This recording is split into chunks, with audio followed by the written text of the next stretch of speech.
आता हे जे एडिशन आहे हे खूप विशेष आहे। हे जवळजवळ 14 ते 15 वर्ष जुनं एडिशन आहे। हे मी घेतलं होतं 2010 मध्ये, जेव्हा माझा प्रिपरेशन फेज होता। ही जी माहिती आहे मित्रांनो, ही तुम्हाला खूप रेअर आहे। तुम्हाला ही सगळीच माहिती कुठल्या एका पुस्तकात मिळणार नाही, कुठल्या एका रेफरन्समध्ये किंवा एका नोट्समध्ये तुम्हाला मिळणार नाही। ही जी संपूर्ण माहिती इथे तुम्हाला मी सांगतो आहे, ही शेकडो वेगवेगळ्या ठिकाणावरून एकत्र करून ही तुम्हाला या मॅपच्या माध्यमातून मी शिकवतो आहे। त्यामुळे हा YouTubeवरचा आत्तापर्यंतचा सगळ्यात डिटेल्ड व्हिडिओ असणार आहे, तुमच्या परीक्षेसाठी उपयोगी असणार आहे। त्यामुळे या व्हिडिओचा फायदा सगळ्यांनी घ्यायचा आहे। थ्री इडियटमधला जो खूप सुप्रसिद्ध असा सीन आहे तो या लेकच्या काठावर शूट झालेला आहे आणि काय म्हणतात त्याला, याच लेकच्या अवतीभोवती भारत आणि चीन यांच्यामध्ये देखील नेहमी वाद तयार होत असतात, वाद निर्माण होत असतात। या माझ्या मॅपमध्ये, माझ्या ॲटलसमध्ये जी काही माहिती मी इतक्या गेल्या काही वर्षांपासून भरत आलेलो आहे, अजूनही जेव्हा मी माझा करंट अफेअरचा अभ्यास असतो किंवा जेव्हा मी लेक्चर्स घेतो तेव्हा मला करंटची माहिती अपडेट करावी लागते, तर त्याही परिस्थितीमध्ये हे ॲटलस माझ्यासोबत असतं आणि अशा पद्धतीची अपडेटेड माहिती मी तुम्हाला या व्हिडिओच्या माध्यमातून तुमच्यासमोर मांडतो आहे। त्यामुळे या एका व्हिडिओतून तुमचं पूर्ण भारताचा भूगोल, जगाचा भूगोल हे सगळं कव्हर होणार आहे आणि या मागच्या 10 वर्षामध्ये जेवढी महत्त्वाची माहिती मी या ॲटलसमध्ये साठवलेली आहे ती सगळी तुमच्यापर्यंत मला पोहोचवता येणार आहे। त्यामुळे हा संपूर्ण व्हिडिओ तुमच्यासाठी खूप महत्त्वाचा असणार आहे। UPSC, राज्यसेवा आणि कंबाईन गट ब आणि गट क परीक्षांसाठी वैयक्तिक मार्गदर्शन सत्रे स्वप्न स्टडीजच्या या मोफत मेंटरशिप बॅच मध्ये सहभागी व्हा आणि मिळवा स्वप्न स्टडीज ॲप वरील कोर्सेसवर 80% भरघोस सवलत। आपले नाव नोंदवण्यासाठी डिस्क्रिप्शन बॉक्स मध्ये लिंक दिलेली आहे। नमस्कार विद्यार्थी मित्रांनो, सर्वांचं खूप खूप स्वागत आहे आजच्या या विशेष व्हिडिओमध्ये। मित्रांनो, आजचा हा व्हिडिओ अत्यंत विशेष असणार आहे। तुम्हाला सगळ्यांना माहितीच आहे की राज्यसेवा पूर्व परीक्षा, कंबाईन पूर्व परीक्षा आणि त्यासोबतच UPSC पूर्व परीक्षेमध्ये नकाशा वाचनावर, मॅप रीडिंगवर प्रश्न येत असतात। साधारणतः 4 ते 5 प्रश्न प्रत्येक परीक्षेमध्ये आपल्याला भारताचा भूगोल असेल, जगाचा भूगोल असेल किंवा महाराष्ट्राचा भूगोल असेल, या टॉपिकवर आपल्याला पाहायला मिळतात। मग आता आजच्या या व्हिडिओमध्ये मी तुम्हाला नकाशा वाचनाबद्दल सांगणार आहे आणि विशेष म्हणजे माझं पर्सनल जे ॲटलसचं पुस्तक आहे, माझ्या ज्या पर्सनल नोट्स आहेत, याच्या माध्यमातून मी तुम्हाला लाईव्ह या नकाशा वाचनाची प्रॅक्टिस कशी करावी हे तुम्हाला सांगणार आहे। आणि सर्वात महत्त्वाचं म्हणजे प्रश्न नेमके कुठून विचारले जातात हे मी तुम्हाला आजच्या या व्हिडिओमध्ये सांगणार आहे। या सर्वच कारणांमुळे आजचा हा व्हिडिओ अत्यंत विशेष असा होणार आहे। त्यामुळे विदाउट वेस्टिंग टाईम आपण आजच्या या डिस्कशनला सुरू करूयात। तर तुम्ही हे बघू शकता, तुम्हाला साईडच्या विंडोमध्ये माझं हे पर्सनल ॲटलस किंवा पर्सनल मॅप बुक तुम्हाला दिसत असेल।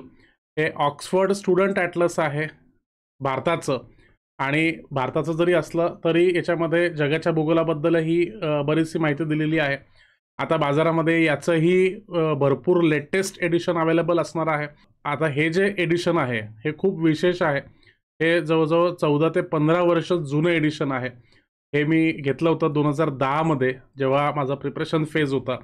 तर 2010 सालचं हे मॅप बुक आहे मित्रांनो, आणि अगदी तेव्हापासून अत्यंत जपून हे ठेवलेलं आहे। कारण की मी आजपर्यंत जेवढ्याही परीक्षा दिलेल्या आहेत, राज्यसेवा पूर्व परीक्षा असतील, मुख्य परीक्षा असतील, UPSC प्रिलिम्स आणि मेन्स असतील, या प्रत्येक ठिकाणी मला या पुस्तकाने, या मॅपबुकने साथ दिलेली आहे। आणि हेच पुस्तक, याच पुस्तकाच्या आधारावर मी तुम्हाला सगळं मॅप रीडिंग समजावून सांगणार आहे। तर तुम्ही हा जो व्हिडिओ आहे हा शेवटपर्यंत बघायचा आहे, अजिबात स्किप करू नका। मी तुम्हाला माझ्या नोट्सच्या माध्यमातून हे पण सांगणार आहे की तुम्ही मॅप रीडिंगची प्रॅक्टिस कशी करावी, तुम्ही ॲटलासचा अभ्यास कसा करावा, आणि त्याच्यासोबत भारताचा भूगोल असेल, जगाचा भूगोल असेल, ह्या सगळ्या गोष्टीसुद्धा मी तुमच्या कव्हर करून घेणार आहे।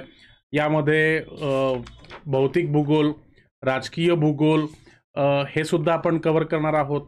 त्यासोबतच तुम्हाला सगळ्यांना कल्पना असेल की नद्यांवर आधारित प्रश्न विचारले जातात, पर्वतांवर आधारित प्रश्न विचारले जातात, वेगवेगळे जे लेक्स आहेत किंवा तळी आहेत, या तळ्यांवर प्रश्न विचारले जातात।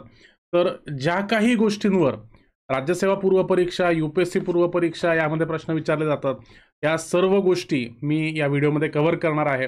यामुळे तुम्हाला अजिबात हा व्हिडिओ फॉरवर्ड करून चालणार नाही आहे किंवा पुढे पळवून चालणार नाही आहे किंवा स्किप करून चालणार नाही आहे. सो आजच्या या व्हिडिओमध्ये मी तुम्हाला एक ओव्हरव्ह्यू पण देणार आहे. तुम्ही बघू शकता की हे जे ॲटलस आहे ते कशा पद्धतीने याचं जे डावं पान आहे मी तुम्हाला थोडंसं झूम आउट करून दाखवतो. यामध्ये या ॲटलसमध्ये डाव्या पानावर इकडे राजकीय भूगोल आहे. ठीक आहे. याच्यामध्ये आपल्या देशाच्या सीमारेषा, वेगवेगळी राज्य, त्यांच्या राजधान्या, त्यांच्यामधले महत्त्वाचे शहरं, या सगळ्या राजकीय संबंधीच्या ज्या गोष्टी आहेत, राजकीय स्वरूपाच्या ज्या गोष्टी आहेत त्या इकडच्या या उजव्या पानामध्ये दाखवलेल्या आहेत आणि डाव्या पानावर भौतिक भूगोलासंबंधी माहिती दिलेली आहे. ठीक आहे.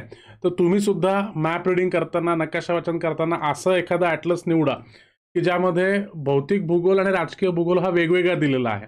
नाहीतर काय होतं की काही ॲटलस बाजारामध्ये असे आहेत की ज्यामध्ये एकाच पानावर भौतिक भूगोल आणि त्याच पानावर राजकीय भूगोल असं त्यांनी दिलेलं आहे. त्यामुळे या सगळ्या ज्या गोष्टी असतात या क्लिष्ट होऊन बसतात, कॉम्प्लेक्स होऊन बसतात. याच्यामध्ये आपल्याला नकाशा वाचन हे कठीण होऊन बसतं. अशा पद्धतीने सुटसुटीत जर ही सगळी माहिती दिलेली असेल, आता तुम्ही बघू शकता उत्तर भारताचा हा नकाशा आहे. किती सुटसुटीत ही सगळी माहिती आहे. उजव्या पानावर सगळं राजकीय माहिती आहे. उत्तर भारताचे सगळे राज्य, जम्मू काश्मीर, त्यानंतर हिमाचल प्रदेश, त्यानंतर पंजाब, हरियाणा, हे सगळे राज्य याच्यात फोकस केलं. आता हा जो नकाशा आहे हा जुना नकाशा आहे. यानंतर आर्टिकल 370 अलीकडच्या काळामध्ये आपण रद्द केलेलं आहे. जम्मू काश्मीर आणि लडाख यांना वेगळं केलेलं आहे. लडाख ही सेंट्रली ॲडमिनिस्ट्रेट टेरिटरी किंवा युनियन टेरिटरीचा तिला दर्जा दिलेला आहे. तो अशा पद्धतीने सुटसुटीत माहिती असलेला मॅप आपण घ्यावा आणि जेणेकरून आपल्याला सगळ्याचा अभ्यास करता येणार आहे. आणि हा जो व्हिडिओ असणार आहे तुम्हाला पुन्हा एकदा सांगतो, राज्यसेवा पूर्व परीक्षा, कंबाईन पूर्व परीक्षा आणि त्यासोबतच UPSC पूर्व परीक्षा या सगळ्याच परीक्षांमध्ये तुम्हाला कामात येणार आहे. तो हा मॅप तुम्ही बघू शकता.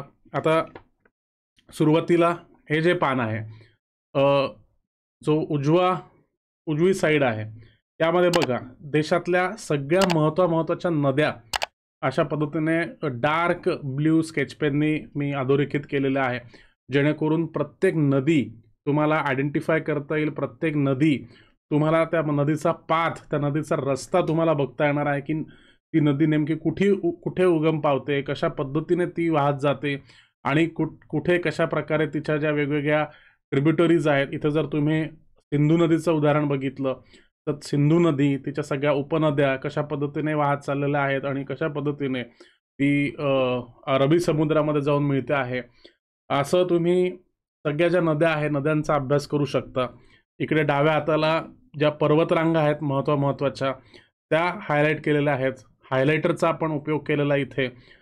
तुम्ही अशा पद्धतीने रंगीबिरंगी पेन वापरून, रेड कलरचा पेन, ब्ल्यू कलरचा पेन, ब्लॅक कलरचा पेन, हायलायटर, स्केच पेन, अशा मुलींना अशी सवय असते साधारणतः की वेगवेगळ्या कलरचे पेन वापरणे, नोटबुकला, रजिस्टरला रंगवणे, रंगरंगोटी करणे. सो फक्त मुलींनीच हे करावं असं अशातला काही भाग नाही आहे. तुम्हाला जर नकाशा वाचनामधून जास्तीत जास्त आउटपुट काढायचं असेल तर तुम्ही अशा पद्धतीने तुमचा स्वतःचा नकाशा हा रंगवू शकता. आणि तुम्ही इथे बघू शकता की याची अतिरिक्त माहिती आहे जी भूगोलाचे पुस्तकं वाचत असताना, तुम्ही सौदी सरांचं पुस्तक वाचत असाल, खतीब सरांचं पुस्तक वाचत असाल किंवा UPSCसाठी माजिद हुसेनचं पुस्तक वाचत असाल, तर ही पुस्तकं वाचत असताना जी एक्स्ट्रा माहिती तुम्हाला मिळते आहे ती तुम्ही अशा पद्धतीने मोकळ्या जागेमध्ये लिहू शकता. जी अत्यंत महत्त्वाची माहिती आहे ती अशा पद्धतीने ज्या स्टिकी नोट्स आहेत त्या स्टिकी नोट्स तुम्ही इथे लावू शकता. जेणेकरून तुम्हाला त्या गोष्टी आठवायला मदत होणार आहे. वर्तमानपत्र वाचताना, न्यूजपेपर वाचताना ज्या दैनंदिन चालू घडामोडी आहे त्या चालू घडामोडींमध्ये जे आता स्थळं आहेत, काही वेगवेगळी शहरं आहेत, काही नद्या आहेत, काही पर्वत आहेत, अशा ज्या काही लोकेशन्सची चर्चा न्यूजपेपरमध्ये केली जाते, तुम्हाला करंट अफेअर्समध्ये पाहायला मिळते, त्या सगळ्या स्थळांची माहिती तुम्ही इथे येऊन या नोटबुकमध्ये, या ॲटलसमध्ये तुम्ही नोंद करू शकता. तर त्याच्यामुळे हे जे पुस्तक आहे मित्रांनो, ॲटलस ही जी गोष्ट आहे, ही तुमच्या प्रिपरेशन फेजमध्ये सदैव तुमच्या सोबत असली पाहिजे. तुम्ही भूगोलाचा अभ्यास करत असाल, तुम्ही इतिहासाचा अभ्यास करत असाल, तुम्ही चालू घडामोडींचा अभ्यास करत असाल, तर या प्रत्येक ठिकाणी हे पुस्तक तुमच्या साथीला असणं अत्यंत आवश्यक आहे. जेणेकरून मॅप रिडिंगचे 2 मार्क्स, 4 मार्क्स, 10 मार्क्स, बघा 4 ते 5 प्रश्न झाले तर 8 ते 10 मार्कांची सोय तुमची फक्त आणि फक्त या छोट्याशा सवयीमुळे तुम्हाला याच्यात फायदा होणार आहे. 8 ते 10 मार्कांचा फायदा तुम्हाला होणार आहे. त्यामुळे अशा पद्धतीच्या स्टिकी नोट्स तुम्ही जितक्या जास्तीत जास्त स्टिकी नोट्स तुम्ही याच्यात ॲड करू शकाल तितकं चांगलं आहे. भरपूर जागा तुम्हाला याच्यामध्ये दिलेली आहे. आता उदाहरणार्थ एक्झाम पॉईंट ऑफ व्ह्यू ची माहिती आहे, तुम्ही कशी लिहू शकता आणि कशा पद्धतीने इथे प्रश्न विचारले जाऊ शकतात. आता चेमायुंगडुंग ग्लॅशियर, चेमायुंगडुंग नावाची जी हिमनदी आहे, ही ओरिजिन ऑफ ब्रह्मपुत्रा नदीचं उगम जे आहे ते कोणत्या हिमनदीतून होतं, तर चेमायुंगडुंग ग्लॅशियर. आता ही कुठेतरी मला माहिती मिळाली तर मी तिथे लिहून टाकली. आता ह्या प्रिपरेशन फेजमध्ये जसं जसं भूगोलाचं वाचन, भूगोलाचं अंडरस्टँडिंग, मॅप रिडिंगचं अंडरस्टँडिंग जसं जसं मला होत गेलं तसं तसं मी या नोट्स बनवत गेलेलो आहे. आता हे पाण्याच्या थेंबांमुळे पावसामुळे कदाचित हे मिटलं असेल, परंतु सो ला मू ही हायेस्ट लेक आहे सिक्कीममधली, म्हणजे भारतामधली हायेस्ट लेक किंवा सर्वोच्च असं हे तळ आहे भारतामधलं, जे सिक्कीम या राज्यामध्ये स्थित आहे.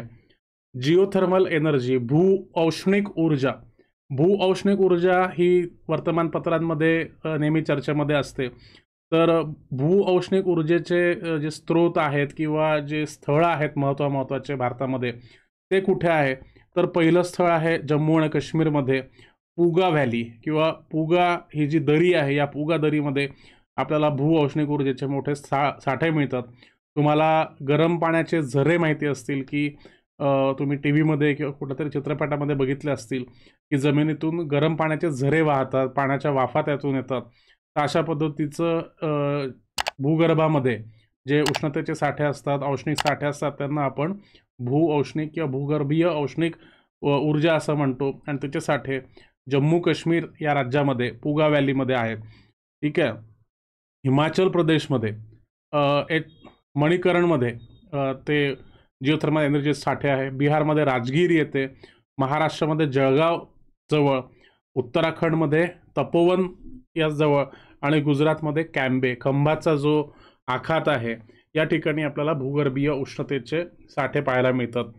पामीर पर्वत इथे खाली इथे बघा, पामीर पर्वतरांगा याला रूफ ऑफ द वर्ल्ड म्हणतात, म्हणजे जगाचं छत अशा पद्धतीने याला संबोधलं जातं. मी थोडंसं तुम्हाला झूम करून दाखवतो म्हणजे तुम्हाला अजून चांगल्या पद्धतीने पाहता येईल. इथे तुम्ही बघू शकता पामीर पर्वतरांगा, रूफ ऑफ द वर्ल्ड. ठीक आहे. It connects Himalaya ranges in the central Asia, म्हणजे मध्य आशिया जो आहे, मध्य आशियामधल्या ज्या पर्वतरांगा आहे आणि हिमालयाच्या पर्वतरांगा आहे यांना जोडणारा हा बिंदू आहे, ज्याला आपण पामीर माउंटन किंवा पामीर पर्वतरांगा म्हणतो.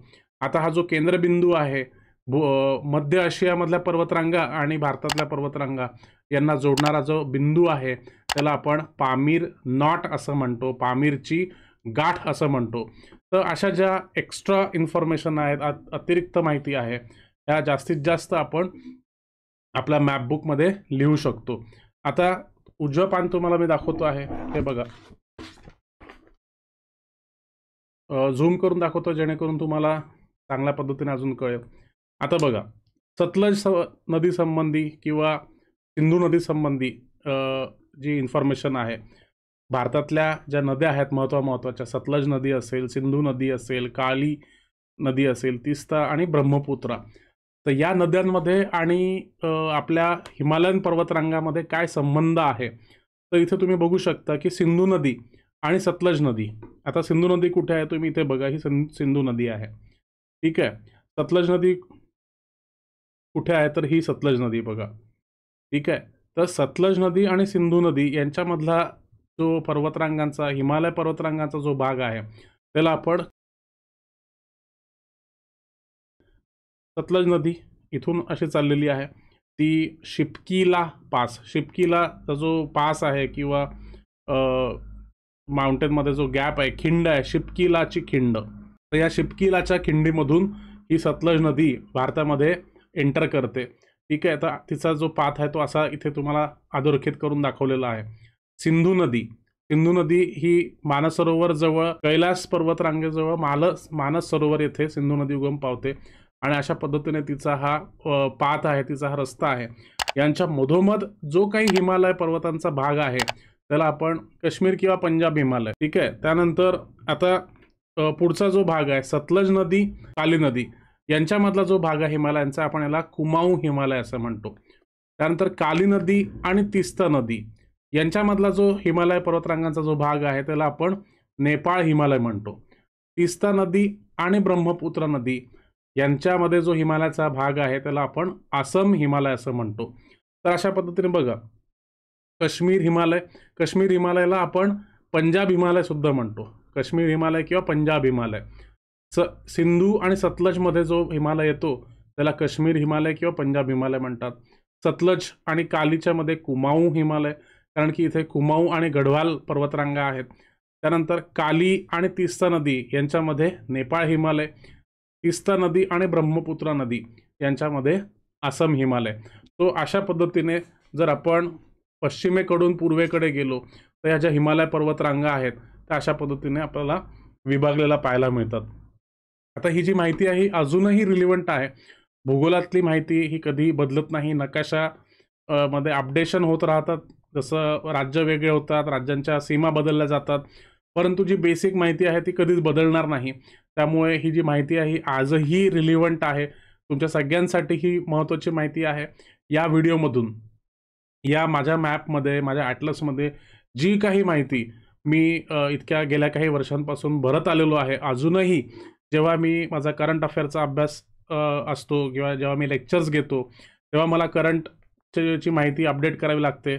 तर त्याही परिस्थितीमध्ये हे ॲटलस माझ्यासोबत असतं आणि अशा पद्धतीची अपडेटेड माहिती मी तुम्हाला या व्हिडिओच्या माध्यमातून तुमच्यासमोर मांडतो आहे. त्यामुळे या एका व्हिडिओच्या माध्यमातून किंवा पूर्ण भारताचा जर भूगोल कव्हर करायचा असेल तर येणाऱ्या काळामध्ये 7 ते 8 व्हिडिओज मला हे कव्हर करायला लागतील. त्यामुळे या एका व्हिडिओतून तुमचं पूर्ण भारताचा भूगोल, जगाचा भूगोल हे सगळं कव्हर होणार आहे. आणि या मागच्या 10 वर्षामध्ये जेवढी महत्त्वाची माहिती मी या ॲटलसमध्ये साठवलेली आहे ती सगळी तुमच्यापर्यंत मला पोहोचवता येणार आहे. त्यामुळे हा संपूर्ण व्हिडिओ तुमच्यासाठी खूप महत्त्वाचा असणार आहे. त्यामुळे संभाव्य, अतिसंभाव्य जे काही प्रश्न आहेत हे सुद्धा तुमचे कव्हर होणार आहे. तुम्हाला वेगळं करण्याची काहीही गरज नाही राहणार. आता उदाहरणार्थ चालू घडामोडींचं जर उदाहरण सांगितलं तर Kaladan multi modal transit and transport project हा चर्चेमध्ये आहे, चर्चेचा विषय आहे. आता हा कुठून आहे? Kaladan multi modal transit and transport project. आता मल्टी मॉडलचा अर्थ काय आणि ट्रान्सपोर्ट आणि ट्रान्झिट प्रोजेक्टचा अर्थ काय? तर यामध्ये बाय रोड म्हणजे रोड नेटवर्क आहे, याच्यामध्ये रेल्वे नेटवर्क आहे, याच्यामध्ये सी नेटवर्क किंवा म्हणजे सागरी जो रस्ता आहे त्याचा पण सुद्धा याच्यामध्ये समावेश आहे. आता याचं उदाहरण जर सांगायचं झालं तर कलकत्ता ते सितवे हा सागरी मार्ग असणार आहे. त्यानंतर सितवे ते पलेटवा हा रिव्हर मार्ग किंवा नदीचा मार्ग असणार आहे. आता ही जी रिव्हर आहे ही कालादान रिव्हर असणार आहे. कालादान नदीच्या माध्यमातून आपण जाणार आहोत म्हणून याला आपण कालादान प्रोजेक्ट म्हटलेला आहे किंवा Kaladan multi modal transit and transport project म्हटलेला आहे. आणि मग आता कलकत्त्यापासून सितवेपर्यंत आपण गेलो, सितवेपासून आपण पलेटवापर्यंत गेलो, पलेटवापासून तर मिझोराममध्ये आपल्याला एंट्री करायची आहे आणि ती बाय रोड करायची आहे. मग त्यामुळे मल्टी मॉडल जेव्हा आपण म्हणतो त्याच्यामध्ये सागरी रस्ता, नदीचा रस्ता, नदी मार्ग आणि त्यासोबतच रोड मार्ग. आता याच्यामध्ये ट्रेनचा रूट याच्यामध्ये दिलं नाही, परंतु आपल्याकडे असे अनेक मल्टी मॉडल प्रोजेक्ट्स आहेत की ज्याच्यामध्ये ट्रेन, रोड आणि सी हे तीनही मार्ग आपल्याला त्याच्यातून वापरता येतात. आता हे का बरं अभ्यास करायचा, म्हणजे मॅपचं काय महत्त्व आहे, मॅप रिडिंगचं काय महत्त्व आहे? तर करंट अफेअरमध्ये वाचलेली माहिती तुम्ही तुमच्या मॅपमध्ये नोंदवू शकता. आता कालादान मल्टी मॉडल प्रोजेक्ट जर तुम्हाला दाखवायचा असेल मॅपमध्ये तर इथे तुम्ही कलकत्ता शोधू शकता, कलकत्तापासून आपल्याला कुठं जायचं आहे, सिटवेला जायचं आहे. सिटवे कुठे आहे, तर हे म्यानमारच्या किनारपट्टीवर किंवा म्यानमारच्या कोस्टवर लोकेटेड आहे. आता सिटवे ते पलेटवा आपल्याला कसं जायचं आहे, तर नदी मार्गाने जायचं आहे. तर ही जी कालादान नदी आहे, तर ती ज्या पद्धतीने जाते, तर त्या नदी मार्गाने आपल्याला पलेटवापर्यंत पोहोचता येणार आहे. आणि पलेटवापासून तर मिझोरामपर्यंत, मिझोराम हा राज्य आहे आपला, तर पलेटवा ते मिझोराम हे इथे आपल्याला रोड नेटवर्कने जायचं आहे. अशा पद्धतीने हा Kaladan multi modal transit and transport project ह्याच्याबद्दल चर्चा सुरू असते करंट अफेअर्समध्ये. कालादान रिव्हर ही कोणत्या देशात आहे, तर म्यानमारमध्ये ही लोकेटेड आहे. आणि हिचं जे काय म्हणतात त्याला, या प्रोजेक्टमुळे काय होणार आहे, तर आपल्या कलकत्त्यापासून तर मिझोरामपर्यंत जाण्याचा जो मार्ग आहे, आता एरवी जर हा कालादान मल्टी प्रोजेक्ट नसता, तर आपल्याला कलकत्त्यापासून जर आपल्याला मिझोरामला जायचं असेल, तर एक तर आपल्याला बांगलादेशमधून जावं लागेल, ठीक आहे, रस्त्याच्या मार्गाने, जे काही हा वेगळा देश पडतो. मग प्रत्येक ठिकाणी बॉर्डर क्रॉस करताना चेकिंग आणि इतर जे प्रश्न आहेत ते आपल्याला फेस करावे लागतात. दुसरा ऑप्शन काय होता, की कलकत्त्यापासून बाय रोड निघायचं आणि इथून हे जे सिलिगुडी कॉरिडॉर आहे, किंवा याला आपण चिकन नेक ऑफ इंडिया म्हणतो, हा जो नॅरो पॅच आहे याला आपण चिकन नेक ऑफ इंडिया म्हणतो. तर या चिकन नेक ऑफ इंडियातून फिरून म्हणजे बंगाल, त्याच्यानंतर आसाम, असं करत करत फिरून आपल्याला मिझोरामपर्यंत येता येईल. तर हे वाचवण्यासाठी, हे अंतर वाचवण्यासाठी आपण हा कालादान मल्टी मॉडल प्रोजेक्ट आपण केलेला आहे. आणि याच्यातून आपले किती किलोमीटर वाचणार आहे, तर 1000 किलोमीटर या प्रोजेक्टमुळे आपले वाचणार आहेत. आता जेव्हा अंतर कमी होतं दोन शहरांमधलं, तर निश्चितच ट्रान्सपोर्ट खर्च जो आहे, पेट्रोलचा डिझेलचा जो खर्च आहे तो कमी होतो, वेग वाढतो, त्याच्यामुळे आर्थिक प्रगतीला, आर्थिक वृद्धीला चालना मिळते. तर अशा पद्धतीने मॅपच्या साहाय्याने आपण ही जी सगळी महत्त्वाची माहिती आहे ती रिवाईज करू शकतो. आता जेव्हा तुम्हाला प्रश्न विचारला जाईल चालू घडामोडींमध्ये, तेव्हा तुम्हाला आठवण्याची गरज राहणार नाही. सरळ तुमच्या डोळ्यासमोर ही जी आकृती आहे, हा जो मॅप आहे तो ओपन होईल आणि तुम्ही त्या प्रश्नाचं करेक्ट उत्तर देऊ शकणार आहात, ठीक आहे. तर ही अजून जी काही इन्फॉर्मेशन आहे, एक्स्ट्रा इन्फॉर्मेशन, तुम्ही अशा पद्धतीने इथे एकाखाली एक असे स्टिकी नोट्स चिटकवून तुम्ही ते या मॅपमध्ये, या ॲटलसमध्ये इन्क्लूड करू शकता आणि त्याचा रिव्हिजनसाठी उपयोग करू शकता. पण आता आपल्याला उत्तरेकडून दक्षिणेकडे जायचं आहे. तर आता याच्यासाठी एक शॉर्ट फॉर्म आहे, कालाझाड पानी.